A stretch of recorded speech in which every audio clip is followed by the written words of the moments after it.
Hey, here I am with a daily update. Not that there's a huge amount to report today.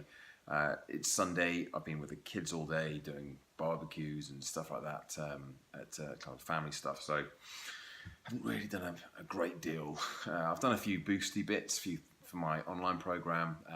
We've got a week to go until kind of a launch of a new program. So I did an hour or so on that this morning and got out for another run with a dog. But apart from that, not much in the way of progressing towards the old speaking goals.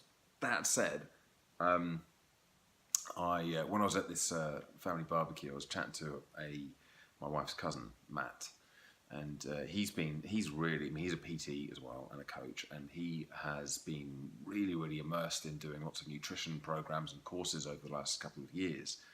And one of the things he said that is becoming more and more sort of the same messages that are coming out more and more with the nutrition guys that he's following and all these podcasts and that is that kind of the future of coaching, if you will, isn't just in people who know more about nutrition. It's about people who can get people to change their behaviors. And it was really interesting kind of hearing him talk about that because, you know, when I look at where I've come from, my transition from, you know, when I first started PTing through just working on the physical side, then working more on the nutritional, and then eventually getting into mindset. But really now it's much more about the behavior change aspects of mindset, the psychology of behavior change.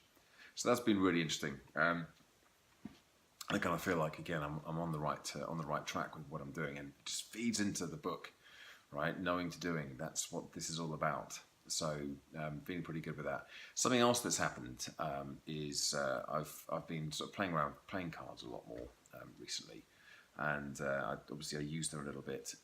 Did a card trick, my first ever performance card trick at the Wire Forest talk about a month or so ago, and it kind of got me thinking. I wonder what the scope is for adding some kind of card magic into every talk that I give, and almost kind of becoming a thing, but not just because it would be a distraction or kind of something fun to do, but actually tying in with my message of habit building.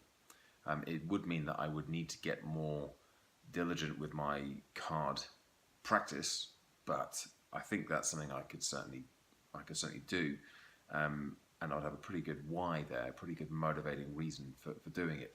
I haven't really explained that very well. Basically,